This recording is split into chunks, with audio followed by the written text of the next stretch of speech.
Hello, this is Deborah Ngundam again. This is video number 12 in the series of 100 videos in 72 hours. I am so sorry we were so rudely interrupted in the last video. I was talking and the phone just stopped recording.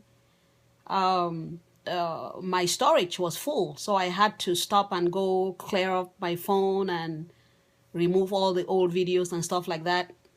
But anyway, in that video, I was talking about a dear soul, my second mother in the U.S., Margaret Valance.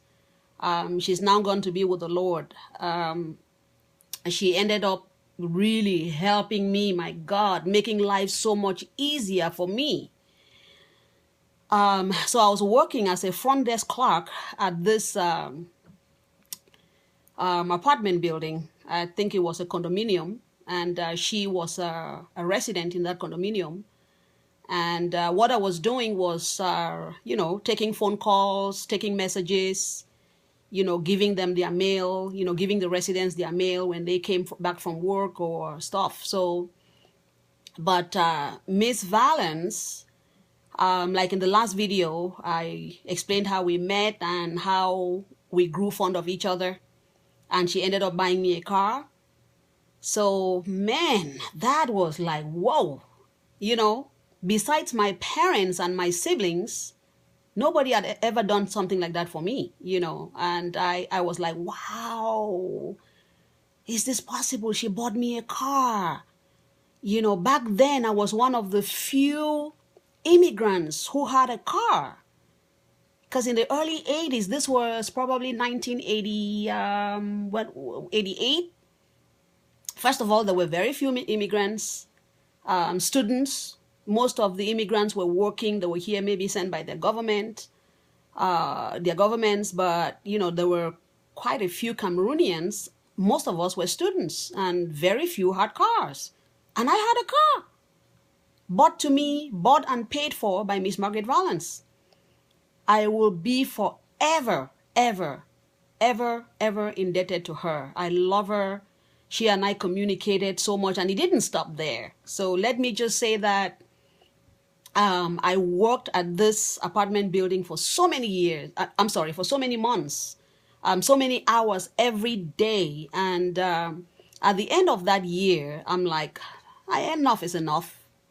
If I don't do something now, I might end up not going back to school. So I had to, go back to school, because like I told you in the other videos, school was priority in everything.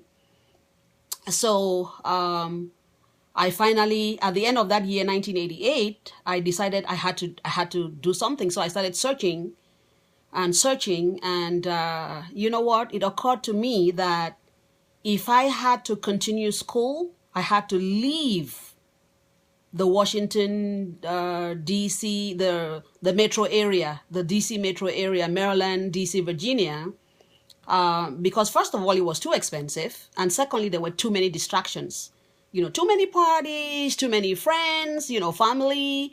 And I said, you know what? I had been out of school for 3 semesters at that point. I'm like, the only way I can do this and do it well is to get away, move away. So I was talking to some few friends in Minneapolis, and I finally decided to pack up and move. So the story of that in the next video. So what do you get from this story? Miracles do happen. There are angels out there. Miss Margaret Valance was my angel. As you would hear in the next video, it didn't stop with the car. Miss Margaret Valance was one of the angels that God sent to help me during these difficult times. So be kind to people, be friendly with people. Don't write off people, because you really don't know, who is your angel. God might send you an angel and you're rude or you dismiss them, and there goes your blessing. See you in the next video.